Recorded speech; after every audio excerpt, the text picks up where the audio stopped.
Hi, I'm Old Sneelock. Welcome to another episode of Old Sneelock's Workshop. If I was going to confess to being a collector, it would have to be something to do with oil cans. I do have a few, and I seem to get more all the time. This one I actually found in the back of the truck in the toolbox. I forgot I had it.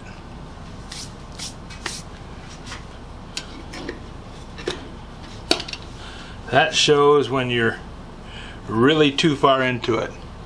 When you find things that you forgot you had, that shows you're a collector. But can you blame me? I mean, look at these guys. They got all kinds of stuff going for them. And they're useful. Yeah, you can oil things with them. This one still had oil in it, even though I got it from an antique store.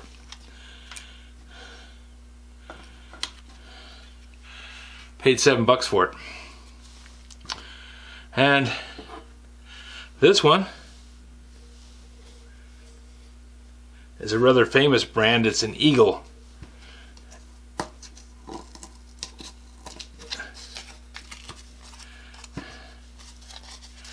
And at $5. Come on. Who's going to pass that up?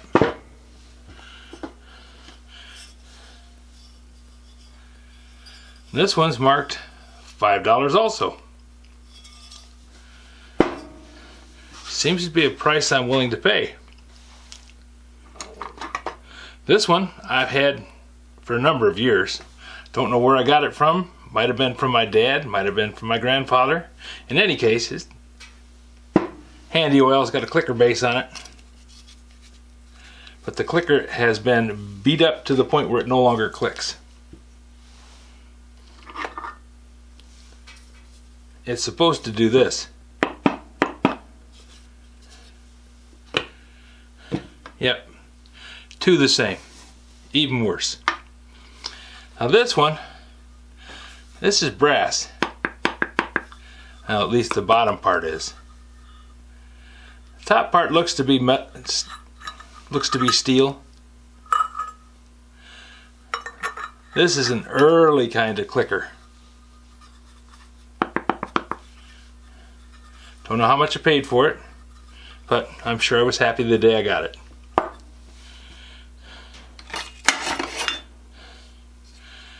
This is a Plews. Just like this one, and similar to this Eagle, only in the shape of it and about approximate size. The Plews, at least the two that I have this little skirt that keeps it from tipping over. That's kind of a handy thing. And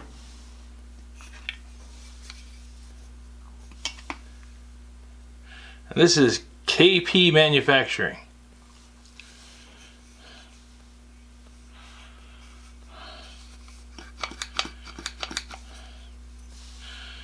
I think I got it just because it was there.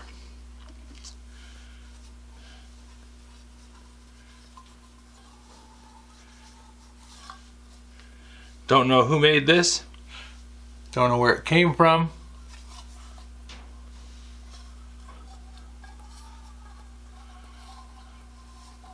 All I know is it's got a nice click to it. Now this one is the sewing machine oiler. But unfortunately,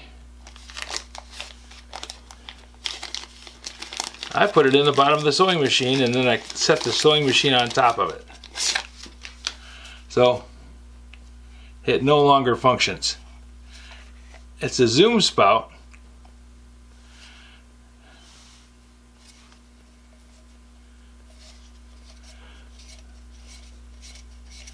A little screw-on cap. Means it's a nice piece, but unfortunately I broke it. And I don't know of any way to fix it. And I doubt it's worth the trouble. I don't think it costs much more than $2 or $3. Well, it's got a price label on it, but I imagine the label is unreadable. $4.50.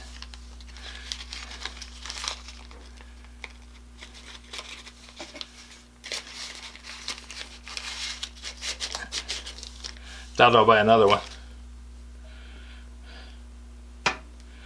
This little guy is called a blaster, and it was a freebie.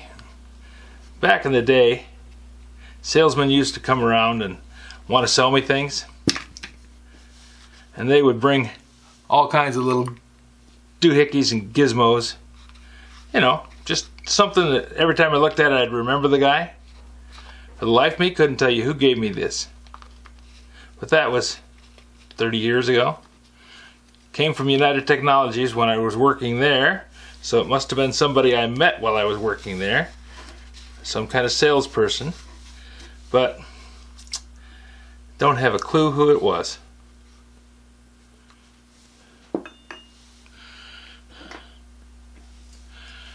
Then we come to this one.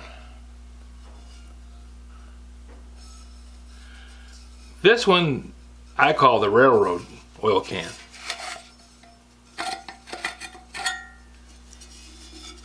I bought it at a garage sale many years ago. It is a nice design for oiling railroad wheels, because you could reach in quite a distance and pour oil into the place that it needed to go.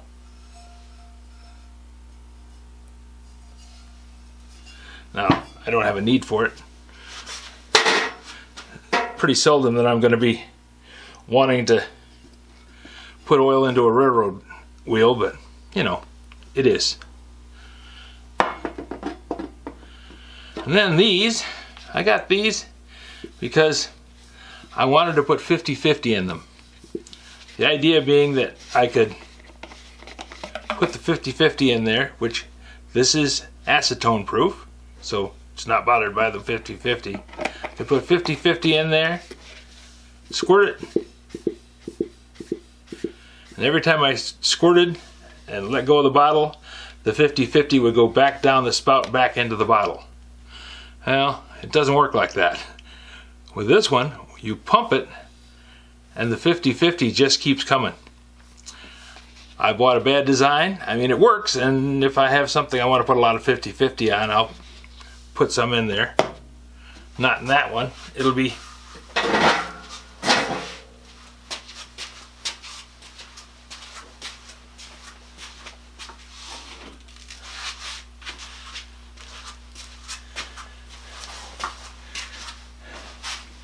in this one, which has had 50-50 in it, and you can see the remains.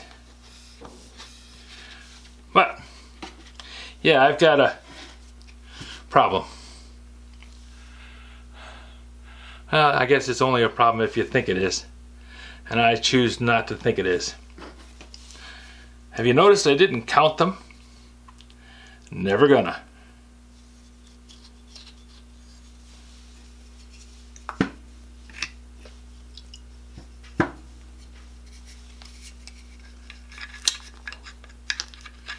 They're handy.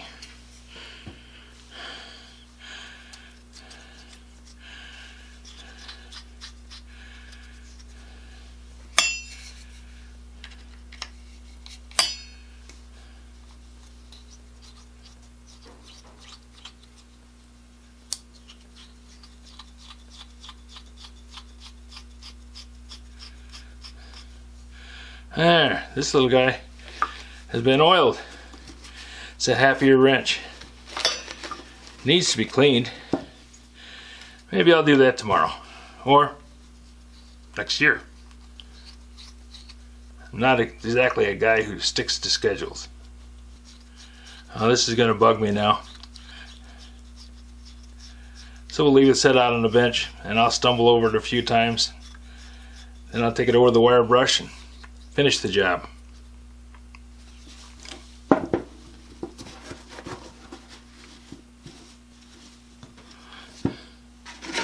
These oil cans are the ones that came out of the garage.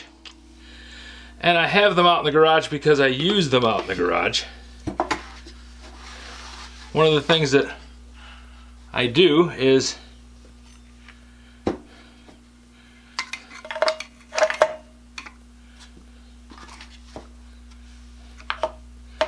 I like to use these little baking pans.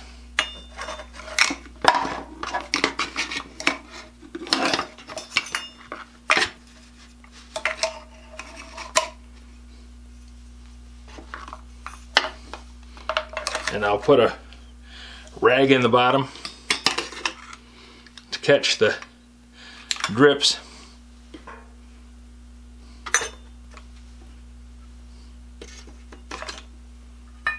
This one I think I'll keep down here.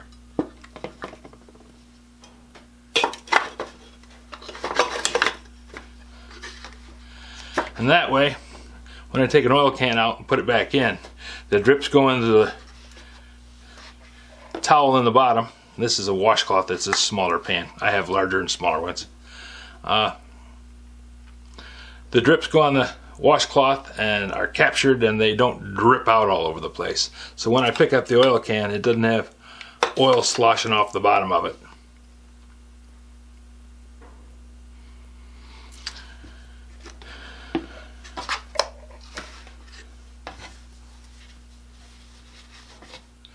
So that's the oil cans, and there are more of them, but I showed the rest of them in another earlier video, which I'll put a link to in the description.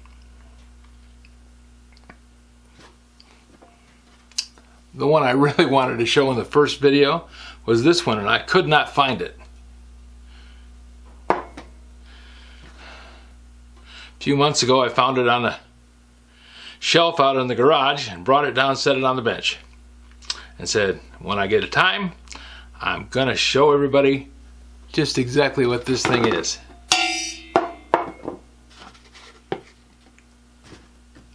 Last but not least, here's a little item that works out really well for dispensing controlled amounts of oil.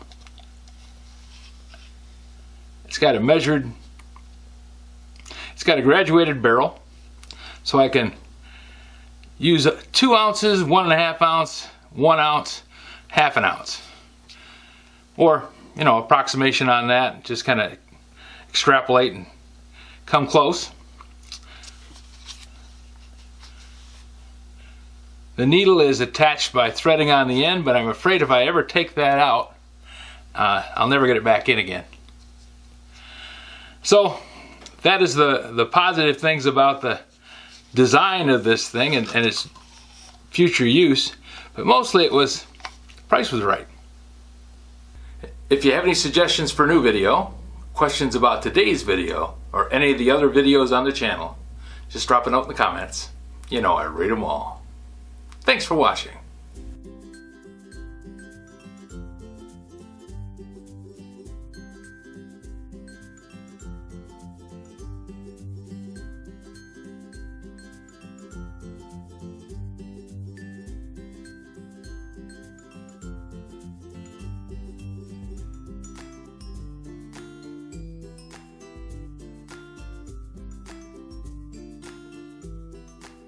This video is not to be viewed by anyone under the age of 13 in the U.S. or 16 in the European Union without the express written permission of the parents or the legal guardians of the underage person. Such written permission must be on file at the local government entity in charge of enforcing the rules and regulations established by the FTC. Anyone violating these terms is admitting by default that they hold harmless the owners and operators of this channel. Any and all questions should be addressed to your local branch of the FTC.